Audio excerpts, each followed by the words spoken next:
Hello and welcome back to the Queerest podcast telling the fiercest stories. This is Queer Talker and I'm Ben Cicchetti. And this week I'm sitting down with the star and creator of shows like Diana, the Untold and Untrue story, Gwyneth Goes Skiing, The Fit Prince and many, many more, Linus Karp.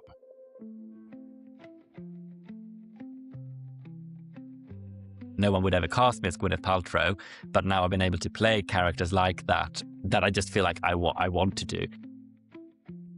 Earlier this year, she accepted an award, and Robert Downey Jr. presented her with the award, and he made jokes about our show as he was introducing the award. I was like, this is so ridiculous. It feels somehow almost like more important to do these ridiculous, stupid queer shows during these times. It took me so long to sort of like come to terms with my own queerness and accept that. And even when I first came out, it still took like years. It was so many years before I even felt like comfortable in it. Even though I barely dared to speak to someone in real life, as soon as you put me on stage or in those situations, I was like, oh, all of a sudden I know how to interact. The quicker you find that and you find your outlet and find your people, like, you will flourish. Before we get to my conversation with Linus, I've got a quick favor to ask. Wherever you are watching or listening to this episode, hit that subscribe button. It's one click and it's going to make a massive difference. It's going to allow us to grow this podcast and it's going to allow us to bring you the best and the queerest episodes every single time. So in advance, thank you. Now to my conversation with Linus. Linus, as always, we will start with our Queer Panic rapid fire questions and you just respond with the first thing that comes to mind. Starting with, what's the first album you ever owned? It's an album called Hits for Kids, which was Hits for Kids, and I got it for my birthday. Okay, I love that. Was it like a compilation, now 44 type compilation of of like pop hits at the time, and they released like multiple. So I remember like Hits for Kids came out, and then the year after, when it was my birthday, Hits for Kids 2 came out, and then the following year they've been a bit quicker, and Hits for Kids 4 came out, and then with that one you even got a Pokemon card as well, which was even more exciting. Nice. Compilation albums, Pokemon cards, it's all our childhood. I love it. We're already getting into it. Speaking of music, if you had to lip sync for your life, what song would you choose? I feel like, which might be a cheating answer, maybe I should choose like Diana, the song from Diana, the Untold Untrue story, because I feel like no one would know that as well as I do, and I've got a choreo to it, so like even better. But I feel like that's also kind of like a cheating answer. So, I don't know, maybe something like early Britney, Oops, I Did It Again, maybe. Oh, nice. I love that. We have a playlist on Spotify that I get to add these songs to, and we haven't got any Britney on there yet, I don't think. So now I get to add that. Time then. It is. What is your favorite queer movie or TV show? Obviously, like everyone else, I've been watching Heated Rivalry recently, and that's fantastic. But oh God, I should have had a quicker answer to this. Pride is amazing when it comes to films, obviously. And it's exciting that's being turned into a stage musical. I feel like it's been, especially like in the last year or two, like there's been so many amazing films and TV series. But I'll say Pride, I guess. Pride's a great choice. I love it. I feel like everyone should watch it at least once in their life. And you're right. There's been so many amazing shows have come out. Everyone's obsessed with Heated Rivalry. Who wouldn't be? Everyone suddenly loves ice hockey for some apparent reason. It all makes sense. Yeah, exactly. Who is your ultimate queer icon? I am going to say Lil Nas X, actually. I love Lil Nas X so much. And I think like what he did with like being like, one of the biggest stars in the world at the time and making things that were just like so explicitly gay and queer and great. And like, I do really, really love him. And and I hope he's doing well now. Yeah, we hope he's doing well. But I agree, what he's done, in a genre of music that was historically a little bit homophobic, meaning hip hop, the fact that he's kind of taken that and he's so unapologetically queer in all of his music, I think is a great shout. He'd be a dream podcast guest as well. So maybe I'll tag him in this and see if we can get him on here. I really wanted him in one of our shows. That's like my ultimate dream. Okay, one of those things might happen. I think you might have a better shot than I do, but we'll see what happens. I don't know. We'll see. We'll compete. Yeah. Who is one person you would want to hear on this podcast? I mean, besides Lil Nas X, obviously. Well, actually, this week I went to a book launch for an author called Kestrel Guyan, who's like this fantastic trans author who's written many different books. And I feel like that could be a really interesting conversation. I love that. I love that. We will definitely reach out and try and get them on the podcast. I love having authors on the podcast. It always is an interesting conversation. Final of the Queer Panic questions. What is one word you would use to describe your childhood? Playful. Playful. Okay. I love that. Well, we can dive in a bit deeper on that because as listeners know, I have this theory that to understand an LGBTQ person as an adult, you first need to understand them as a young person. So you say playful. What should I know about you as a child or a teenager to understand the Linus that sits in front of me today? When I grew up in a small village in like the Swedish forest, and Sounds idyllic. yeah, and I think it is in many ways. And like, especially like now going back then, like this is amazing. And I think as a kid, it's amazing as well. I think when you're a queer teenager who's into like, pop culture and theater, not maybe like the best place to be. Yeah. But like growing up, I think great. And like, yeah, I feel like I had two siblings and we didn't have loads of money. So I feel like we were always the last people to get like a DVD or a computer, like for like all the childhood years I didn't really have. So also I didn't really have access to pop culture, which really has become what I kind of work around now. But I think then the playfulness really helped. Like you created like these games and magical worlds and things around it, which I think I still very much do. I think the playfulness has probably been like the key element throughout my entire life. Yeah, I agree. And I think I grew up on a farm and you did have to kind of rely on your imagination. I think relying on your imagination more kind of gives you that creative flair and that playfulness, which clearly comes through in your work today. So obviously pop culture is such a big part of your life now. When did you kind of first start to have a passion for pop culture and kind of that world? I think always. Like Okay. I remember as a kid, like there was this like weekly it was called Vox Pop. It was this weekly like because we didn't have like loads of TV channels or anything. We only had like the standard Swedish ones. And there was this weekly music video show where they showed music videos and you could vote for the winner. And I was like not having MTV or anything like that. That was my only like way to consume music videos. So like that was such like a highlight of the week. And watching like, artists like Britney Spears come through and like all those iconic music videos was like so special and like quite formative in a way, I guess.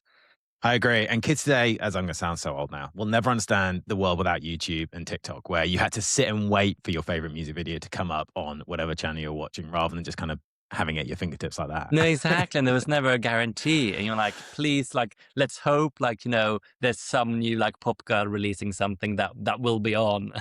Yeah, 100%. I vividly remember being obsessed with Two-Faced by Louise Redknapp, and they never got played and just waiting for it to come on. So I'm totally with you. It's a great tune. I don't think she ever reached Sweden, Okay, I'll send you a link. You'll love it.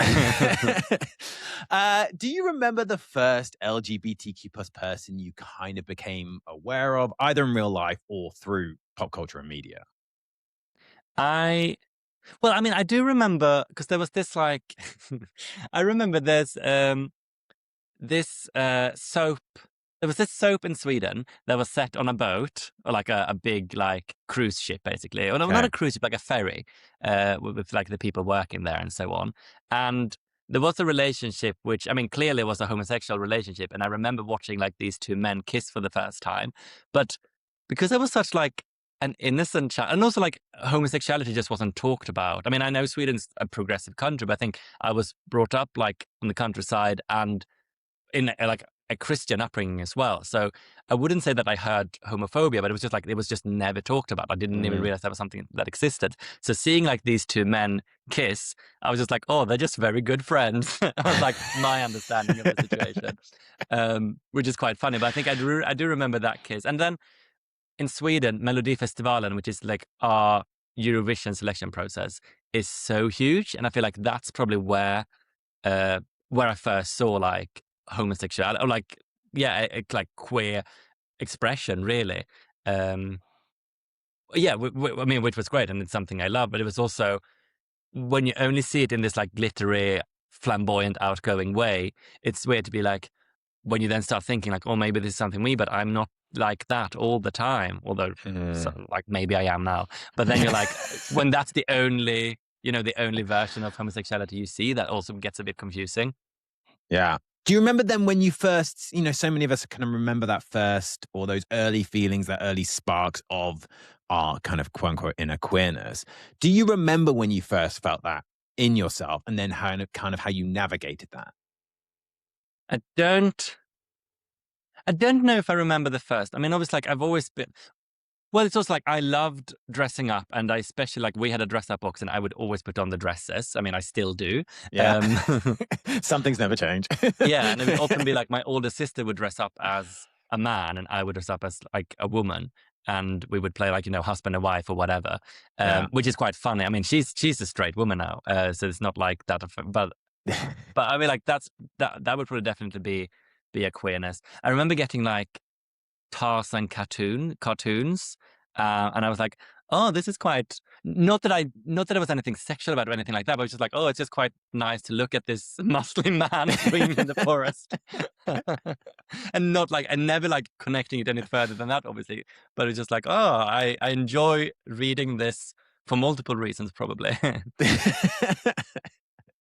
That's understandable. So when do you think you then felt that, when did you feel authentically yourself? And then when did you feel like you could just bring that authenticity to everything you do? Clearly, because you are such an authentic person in everything, or come across so authentically in everything you do. When did you feel you could just bring that? Thank you. I'm glad I have you tricked. I think it took a really long time, because I mean, because I'm in my early 30s now, and I think so much has changed in like the last 10, 15 years that like when it comes to queer visibility in particular, like it took me so long to sort of like come to terms with my own queerness and accept that. And even when like I first came out, it still took like years. It was so many years before I even felt like comfortable in it. And I think theatre and finding your community really helps a lot as well. Because I feel like when I started doing theatre and making friends there, you like, from being like this very awkward, unsure of himself person, I then found something that I was good at and something that felt right doing. And like, even though I barely dared to like, speak to someone in real life, as soon as you put me on stage or in those situations, I was like, oh, all of a sudden I know how to interact. And I think that really like helped it leap forward. Yeah. So definitely took, like, it's such a long journey. And I think that's the thing that especially probably straight people don't realize. Like, it's not just coming out, it's after that. It's still, in my case, like many years before you even start to feel like accepted as you are and ready to like, embrace your identity and be loved, basically. Yeah. I also think people don't kind of understand that you are forever coming out. Like, you constantly coming out to people, constantly telling people. I think a lot of us do it as like almost a security thing. We want to make sure people know before they kind of have the opportunity to say anything that we might take offense to or that they might regret. Yeah, I mean, I feel like it's good now because most of the people I meet is through like some kind of work context where I'm often, like dressed up as Gwyneth Paltrow, Princess Diana. And bit of a giveaway. Yeah, I feel like I don't actually have to come out anymore. But then it's always weird when you're suddenly like put in a situation for whatever reason, we are at like some kind of place and most people are straight and people obviously don't know you. And I'm like, oh, I kind of forget that world exists as well. So, because so often I live in my bubble where like most people are queer or queer adjacent, at least, or queer friendly. So like and then you're like, oh, this is 90% of the population who, and all of a sudden it's not a given that I'm gay. Yeah. Well, the bubble sounds fabulous. It sounds like a great place to be. It is. I mean, I try never to leave it. I can appreciate that. I do want to talk about your work because you obviously mentioned getting into theatre and obviously what you do today with Awkward Productions. Can you just talk me through that career journey and then what led you to establishing Awkward Productions and all the kind of incredible shows that you put on now? Yeah, so I've always, I mean, ever since a young age, I wanted to be an actor. So that's always been like my main guiding light almost. So I trained in Sweden before moving over here, but then the first few years here, And still, when it comes to casting, I feel like it can be very hard to be seen, especially like if you haven't been to a drama school here. If you are, like in my case, foreign, that's obviously limiting doors as well. Um, and like weird and queer as well. So I feel like I was so rarely seen for anything. It would be like the occasional, like, oh, here we want a German receptionist with one line. You can be seen for that. Like it was never like I feel like you can be it's very limited what you're seen for. And I think it's great that we've had so much like diversity has really opened up, obviously, in the last years, and people of all abilities are seen for various things. So like, all races, all genders, etc. And that's great. But I still think that when it comes to people who don't have English as a first language, they are rarely seen for as much, because like we're actually such a large part of the UK population, but aren't really represented in the same way on screen or stage. So I really set up the company I found this play that I really loved, which is a really strange play called Awkward Conversations with Animals I Fucked.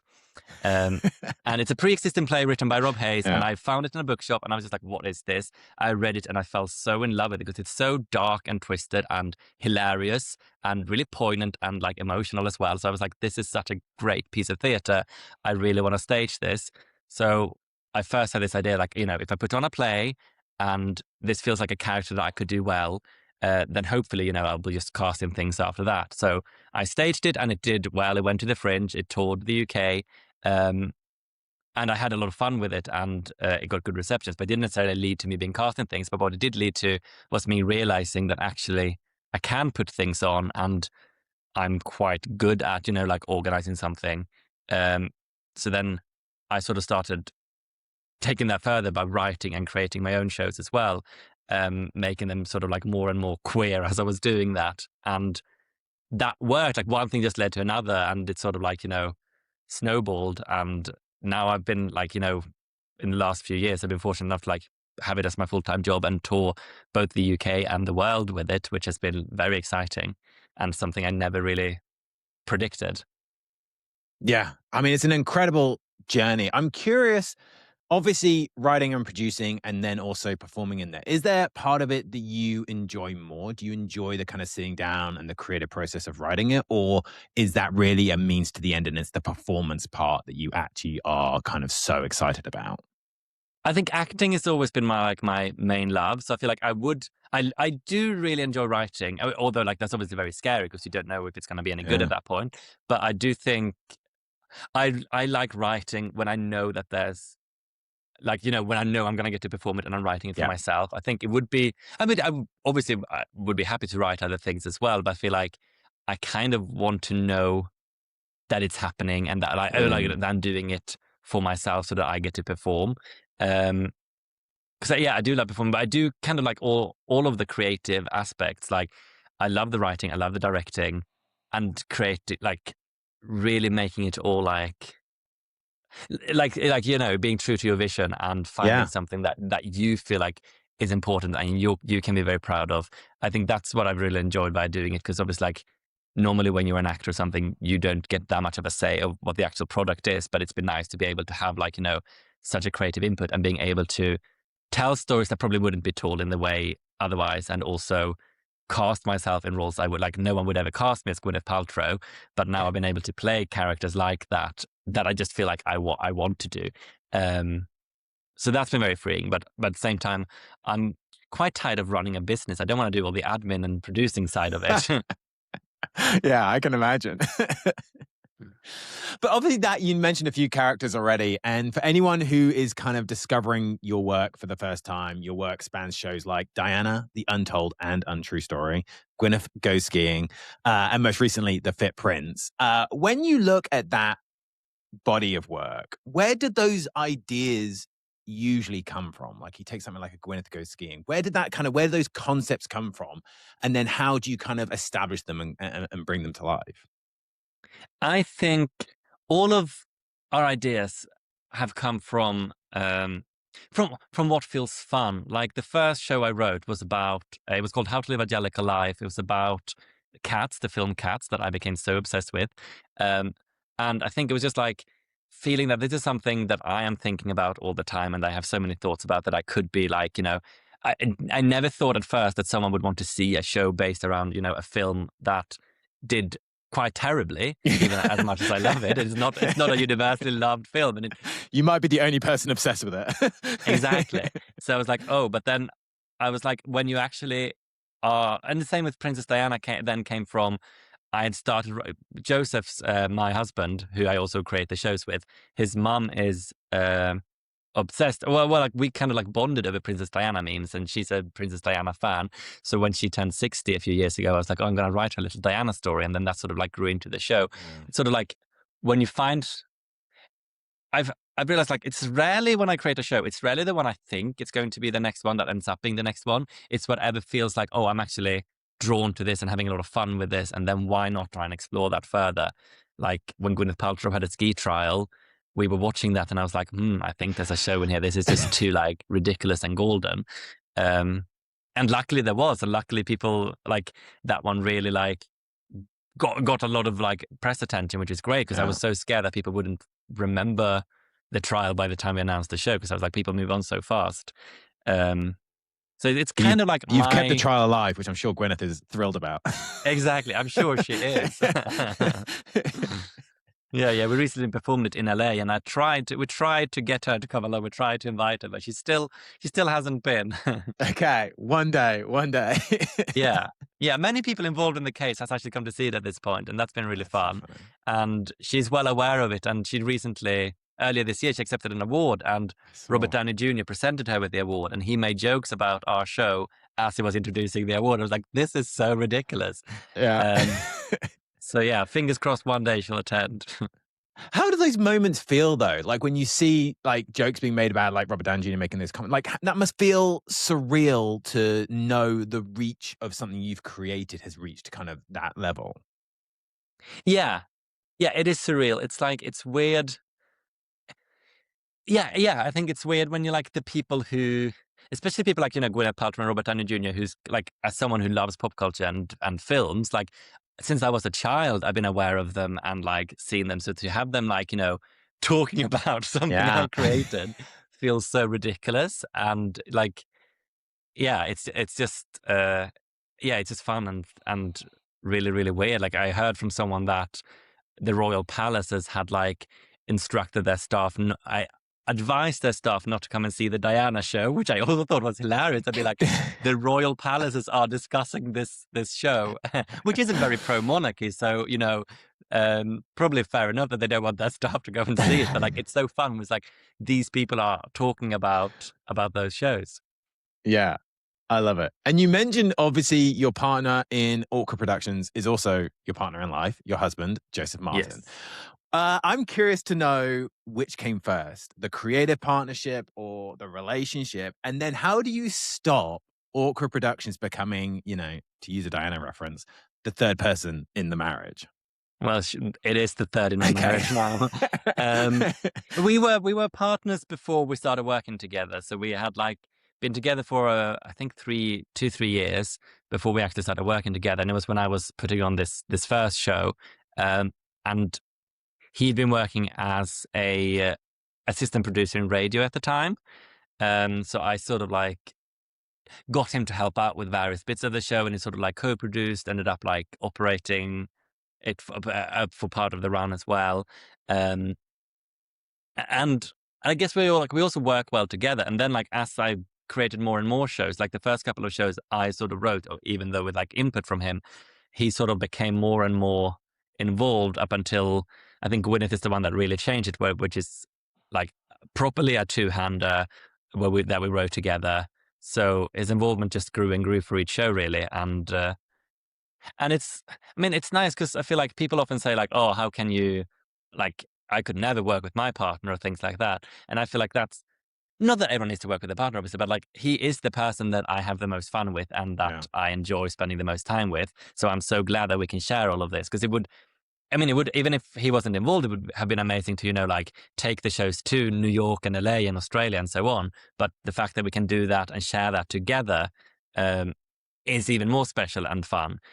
But obviously it's hard to switch on because I feel like we are working all the time. And I think I don't really have any limits when it comes to my work schedule, which he has a little bit more. And I know that there are Okay. times when, like if I start asking work questions, either when he's just working up or like at midnight, he's not always thrilled. I don't understand why. Very selfish Shocking. of him. So yes, I'm trying to replace him. Um, no, but like obviously there are challenges, but I think there are the pros outweighs the cons definitely.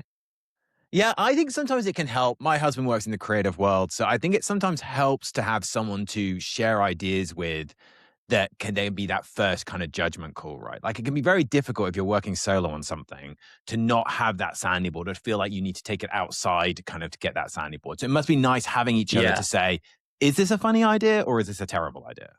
And also, I think it also saves so much time because you can be so direct. Like when you know someone that well, if if we are writing something, one of us has an idea, and the other one can just be like, "No, this isn't good." Whereas obviously, like if you're working with someone else and they're pitching something, be like, "Oh yeah, maybe we can try it." I feel like we just save so much time by just being like really direct on everything. And obviously, like if someone wants to try something, we often will try it, even if the other one doesn't like it. But I think it really helps to have that very direct communication. Um, Yeah, I love that. And you got married at the Fringe, right? That's kind of what I read anyway last Yeah, year. we did. It was kind of a silly idea that sort of just like snowballed into actually getting married live on stage. Um, we had, we had, but I should say that we had a small wedding in September that was already planned. But Okay. our friend, who's a brilliant comedian and performer, Sam Carlisle, she was going to officiate that because we wanted to wanted her to do, we wanted to keep it personal, rather than having paying loads of money to have like a random person coming in to do it. Um, so we just had to do like it legally before then. And we were just going to go to like our nearest register office and like sign the papers. But here in London, at least like where we live, it was like you could only do that like once a month, and it was booked up for multiple months. And like it was really hard to find a time. And we were touring as well. So like, I don't know when we can find a time for this. We should look at doing it somewhere else. And then I thought like, well, we're going to be in Edinburgh all of August, and Edinburgh is like a very like special place for us. We've gone to the Fringe so many times. We have so many amazing experiences together there. So we were like, why don't we do it in Edinburgh? And then we were like, well, if we're going to do it in Edinburgh during the Fringe, why don't we do it on Might as well. stage? That's where everyone would go with that line of thought. Yeah, exactly. So we had like, special performances, and there's a woman from the Edinburgh City Council called Jackie Blackburn, and she was hilarious because you didn't know, obviously, like you were just assigned someone, and I Yeah. was quite concerned because like we're going to do it in this like in Clapham, in Pleasance Grand, which is this like 600-seater venue. And I was like, I hope she knows what to sign up for. And she was hilarious. Like she was so funny, so great. And it was a very like ridiculous but special day. I love that. And people, I assume, had to pay to come and watch you get married, which is not a bad thing. Exactly. And that obviously, because weddings are so expensive. Crazy. And actually Yeah. by doing that as like, as sellout and ridiculous as it sounds, we kept the tickets cheap, I should say. Yeah. But even so, like people then, all that money actually helped fund our actual wedding, which was really useful because when you work in the arts, money can be hard to come by. I'm super curious about the Fringe. I've never been. I had Jordan Gray on the podcast, and she's performed multiple times at the Yeah. Fringe. How would you describe the Fringe to someone who's not familiar with it? Oh, you and have kind to of the go experience back. of it. Okay. I think it's very hard to describe. It's one of those things that you really have to experience to really get, but it is so amazing. Obviously, like there are so many downsides with the Fringe as well. Like it's very expensive. It's it excludes so many people by like just like the cost of going there, and everyone ups their prices. It can be really hard, and it's one of the like most challenging months as a performer or as a creator that you can do. But there is nothing like it, and it is so magical, and it's just this bubble of theater and comedy and creativity, and you can see all kinds of shows from all over the world, and you meet so many amazing people every day. I feel like every day at the Fringe feels like a week. You just Yeah. experience so much, and it is magical, and there is nothing like it. And we have really found our audience and our home there, and I do love it there. Amazing. And are you doing the same show every night? Does it give you an opportunity to test things? Kind of, what's the process for you as a creator there? You can do quite a lot of different things. I think most people will do the full month with the same show because you get like a time slot and like you apply for a venue. So what we have done in the last few years has been to do our latest show for the full month, and then we have done usually like our previous show for a week or a week and a half. Which also, because the Fringe is so expensive, by doing more than one show, we obviously just earn a bit more money as well. Yeah. However, it is so exhausting. Like I always feel like when we get to the end of that month, because you are constantly switched on and you're running around and you always want your show to sell, and you're often out like flyering as well. You're watching all the shows, you're meeting so many people, you're having some drinks, and you're performing every day and, doing press. Last year, obviously, like, we organized a wedding in the middle of it as well. Because a few shows wasn't enough. No, exactly. And then we get to the end of it and I am just a wreck. I remember coming back from the Fringe in 2023, and I always like have a big crash when I come back from the Fringe. And I was every day, when you feel like, oh, today I'm going to have today is a bad day, but that's okay. I'll get going tomorrow again. So every day I would go to the corner shop and I would buy a Dr. Oetker mozzarella pizza, and I would buy a chocolate bar, the same chocolate bar every day. And my plan was always like, tomorrow I'll get back on track. A proper meal. But I did this. This went on for 2 weeks until I went to the corner shop and they were out of both the pizza and the chocolate bar. And I was like, okay, this is a sign. I need to get back on track now. Yeah, it must be a mixture of coming back from that. You must be exhausted from doing it, and then there also must be a bit of a come down from being that kind of intense experience. Do you come back thinking, I never want to dress up as Gwyneth Paltrow ever again, or do you come back saying, I now want to see what else I can do? I never that you don't want to do it again, because it's also like it is such a high, and yeah. Like we have been very fortunate in the last few years that we have achieved a level of success at the Fringe. Like we have, sold out many shows, won awards and things like that. So it is such a high, and it's weird to be like in that specific environment, in that specific bubble.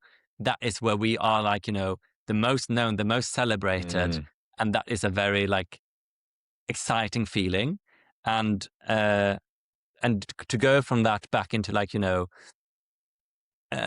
like your own apartment and like, nothing is happening. You don't get like these like emails or reviews coming out almost every day. You don't have like, people applauding you every day. just walking down the street, going to the corner shop. Everything's so quiet. Like my phone's gone quiet because normally like, you get messages, you see people constantly that you know and that you love. And often like, people from all over the world, and you bump into, like various celebrities on the street maybe or whatever, like and then like it's such a like weird high that obviously you can't sustain. Like doing that for a month, it's definitely enough in itself, but then you come back and the world just feels so grey and empty, and you probably feel like the tiredness properly because it's like you barely switch off for that full month. So it's such a weird come down, but I also feel like I love it. And sometimes I think like maybe I wouldn't go to the Fringe like next year, depending on, what happens in the career or what else we could be doing. But then it is so much work as well. Yeah. But then I'm also like, I would have such FOMO not going. Yeah, you would. Yeah. Okay, I feel like I'm sold. I'm going to have to go. Maybe when you do your next new show, I'll have to come and check it out. And that'll be my excuse to come. We're kind of at this weird stage from a pop culture perspective where it feels like queer culture has almost never been more popular. Queer culture has become such a core part of just pop culture. But also at the same time, kind of queer lives have become increasingly politicized globally. How do you, in kind of what you do, hold those two realities at the same time? The kind of the queer culture aspect, but also recognizing the politicization of queer individuals. Sorry, that was a real hard turn to a really serious question. Yeah. No, but I mean, it's a great question because it's also like, it's obviously something, I mean, that occupies my mind a lot. And it's such a weird, dark time, and it feels weird because it's been like that for a long time. Like it feels like it's just a continuation. So, at the same time that we have so much queer representation and so much good queer representation, and as I said earlier, there's been so many like great TV shows and films, etc., about like that are queer, but at the same time, like our rights are being threatened, and especially like trans rights are being so threatened at the moment, which is terrifying.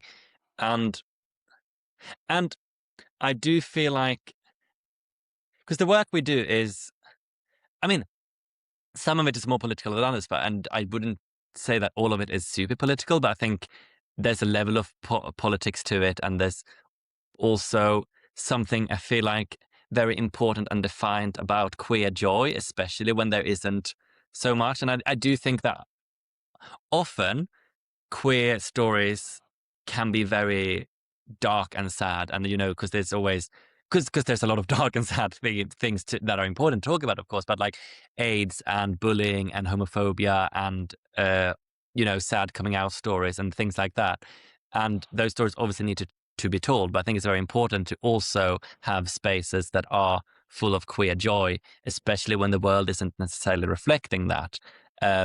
So it is weird, and like we have just come back from the States, and it's a very weird time in that country, as it is in many other places as well. But it feels somehow almost like more important to do these ridiculous, stupid queer shows during these times.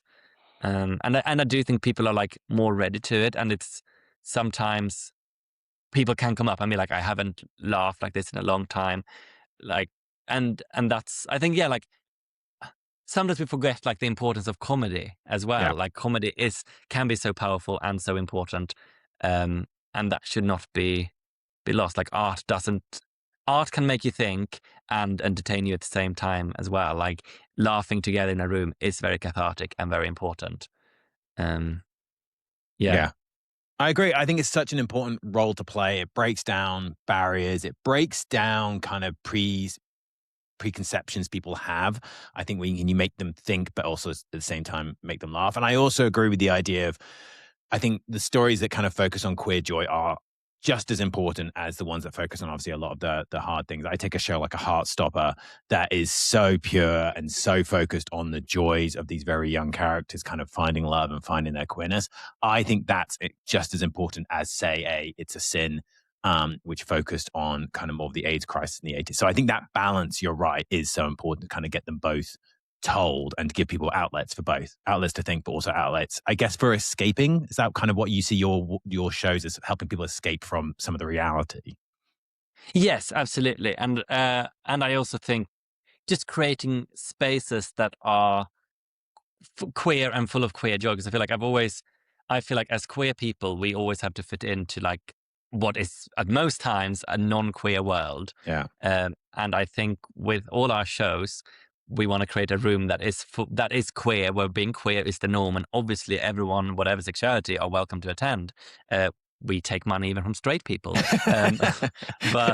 but like for example, in Diana, we have a lot of audience interaction in the show, and many of the roles are not just called fan or scientist. We name them like gay fan and gay scientist. Like we label everyone in the room there as gay or queer, rather than the opposite. And then any straight people will just have to adapt to that, rather than us as queer people having to adapt to straight narratives, which are like 95% of the narratives whenever we consume culture or we go into spaces. 100%. How do you kind of deal, you've obviously had such an incredible run, and it feels like everything you're doing right now is in such a kind of a level of success, which is amazing. How do you deal with that pressure, though, that comes with that success? And then I guess, is there this fear of, kind of constantly having to top yourself and top what you did last time? I like topping, so it's fine. So to speak. I mean, I do. It is scary, and like I'm working on something at the moment, which would be quite different from everything we've done so far, and that feels very scary right now. And I'm like, I don't know if this will be any good, or if I'll be able to share this, or if. But yeah, we'll see. But in terms of the other shows, I feel like obviously you feel those things, and it is always scary. And when you've had. What has been nice, like all the four shows that we've created have sort of like quite organically grown, and they've also like all have done very well. It's in like they've all been very like like people do really like them. They've all had like good praise. They've all had great reviews. So it is always scary when you're like, well, at some point we do a flop.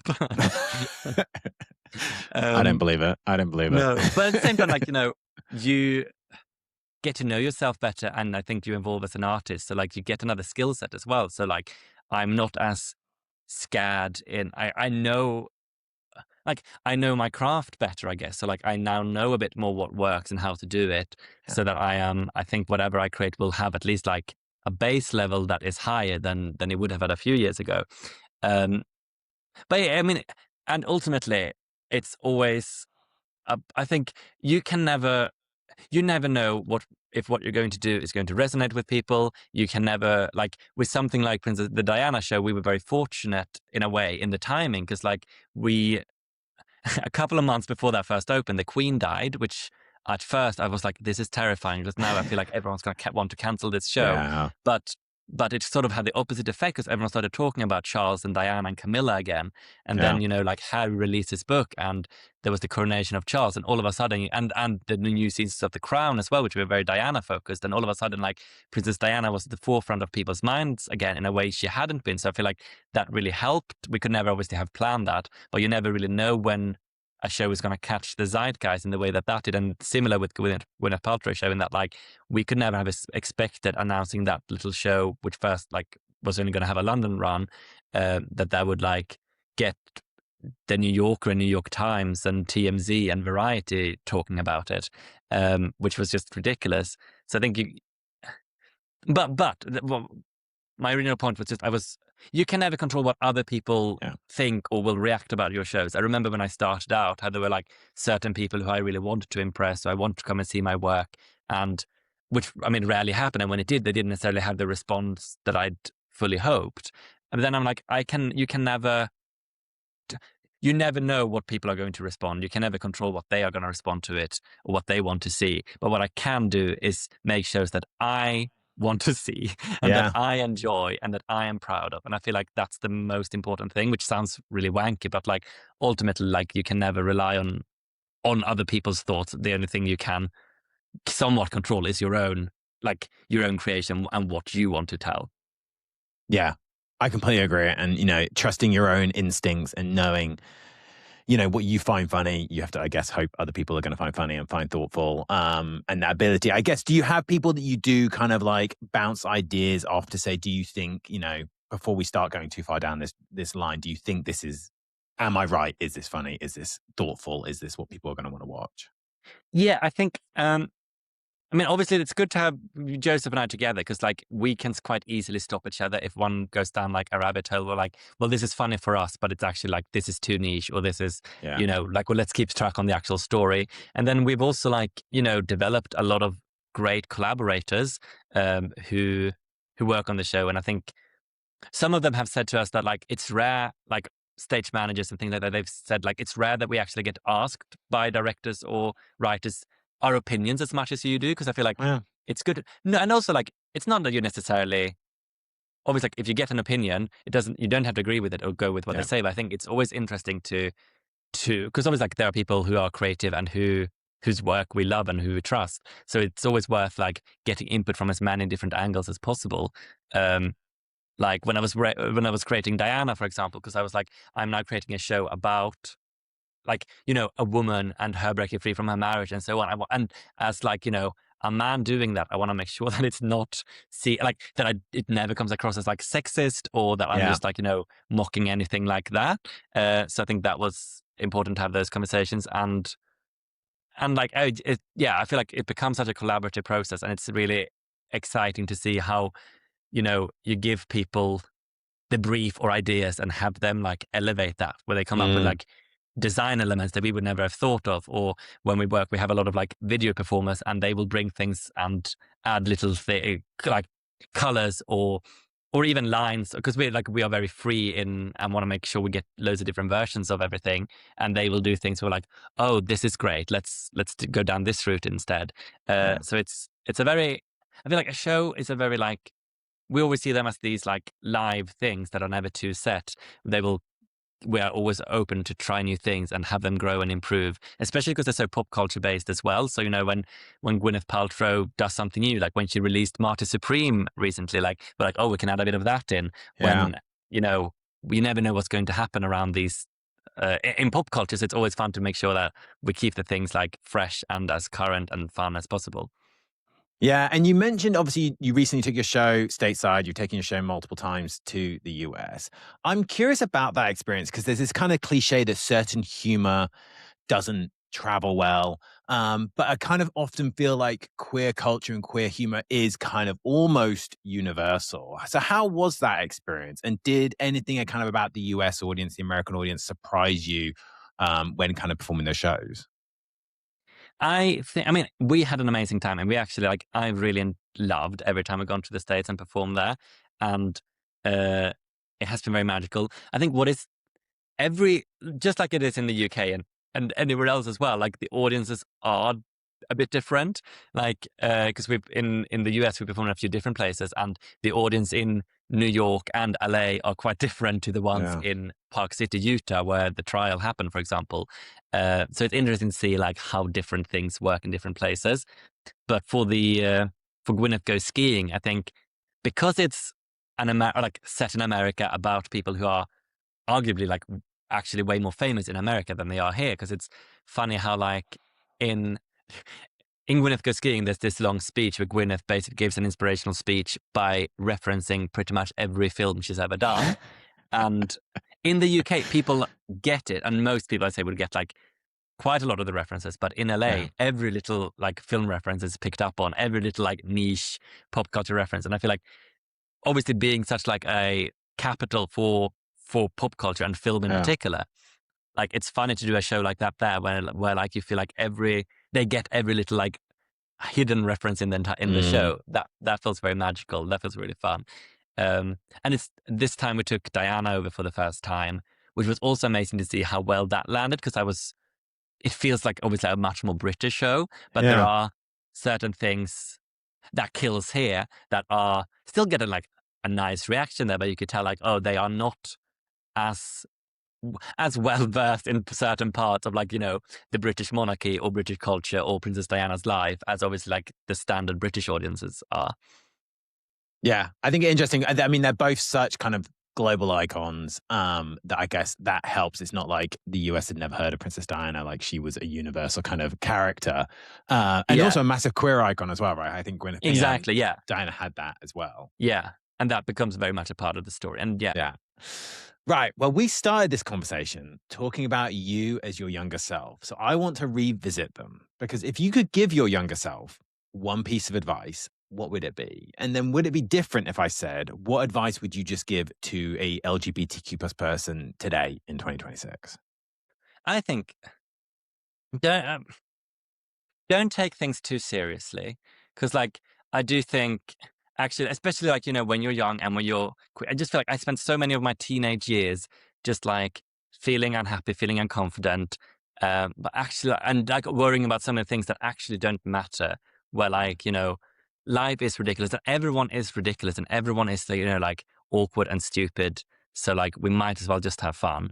But also to find your outlet and your people, because I feel like for so many years I didn't really I stopped myself from doing so many other things I enjoyed, and I didn't do any theater or anything, but when I did that really opened up so much. And I feel like there are do more theater, basically. That's my advice to my younger self. Like the quicker you find that and you find your outlet and find your people, like you will flourish. Which I guess is like a generic advice as well, because I do feel like wherever you are and whatever your interests are or whatever you do, like there are people who will enjoy you and whose company you will enjoy and who will make you a better person. Because I feel like it's such a difference when you are surrounded with people, even if they're nice, but like that don't actually inspire you and bring out the best of you. And there are those people for everyone. So I feel like it's about finding those people and those outlets. Yeah, I love that. I think that's great advice. I think the sooner you can find, to your point, your people, but also the things you're passionate about, that you're good at, and kind of combine those two things, it leads to kind of a lot of more happiness, a lot more comfortable life, and also the ability to kind of be your authentic self fully. Linus, thank you so much for being on Queer Talk with me today. This has been such an incredible conversation. I've loved learning more and more about your shows. Clearly, I'm going to have to look out for your next Fringe show, and I'll be coming up to check it out, and that'll be my excuse to come for the first time. But I just really appreciate what you do from a queer culture, pop culture perspective, telling those stories, giving us all kind of that escapism that we all need sometimes to kind of just laugh and enjoy a show. So I really appreciate your work, but I really appreciate you being on Queer Talk with me today. No, thank you, Ben. It's been a lot of fun. Thank you.